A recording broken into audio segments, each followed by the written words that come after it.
Warga Solo menyebut Omah Lowo atau rumah kelelawar karena lebih dari 50 tahun bangunan yang dulunya dihuni pejabat Belanda dan menjadi gedung veteran ini tidak pernah digunakan lagi sehingga dihuni oleh ribuan kelelawar.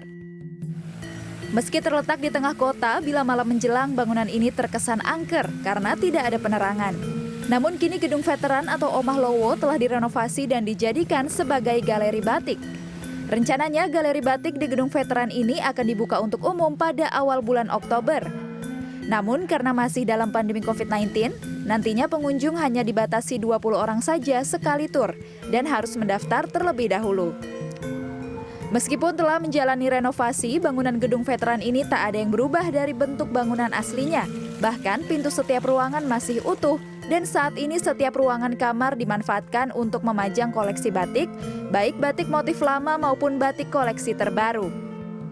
Lebih dari 50 tahun bangunan ini mangkrak, baru tahun 2016 rumah ini berpindah tangan ke salah satu pengusaha batik di Solo yang masih keturunan dari pemiliknya.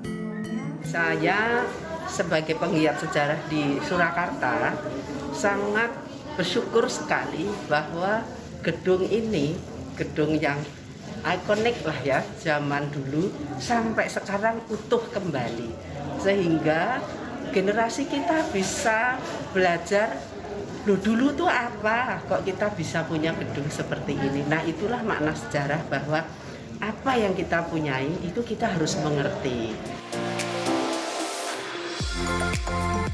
Di Sleman, daerah Yogyakarta, terdapat sebuah destinasi wisata yang menyuguhkan berbagai ikon dari beberapa negara.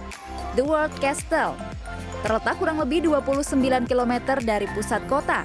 Destinasi wisata yang berada di Desa Kepuharjo, Kapanewon Cangkringan, Sleman, Yogyakarta ini adalah sebuah destinasi wisata yang menyuguhkan beberapa ikon negara di dunia seperti Tembok Besar Cina, Kolosium Italia, dan sebuah kapal Flying Dutchman dalam film Pirates of the Caribbean.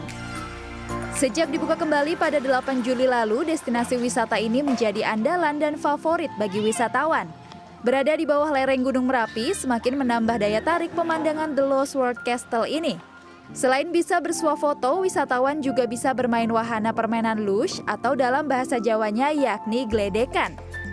Berjalan dengan trek yang menurun menggunakan 3 roda dan tuas rem di tangan, serta untuk mengendalikan setir atau untuk membelokkan berada di kaki, membuat beberapa wisatawan tertarik dan tertantang adrenalinnya untuk mencoba sensasi bermain luge atau gledekan tersebut.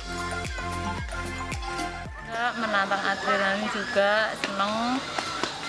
Pokoknya apa ya, intinya itu pengen seneng lah untuk anak-anak gitu.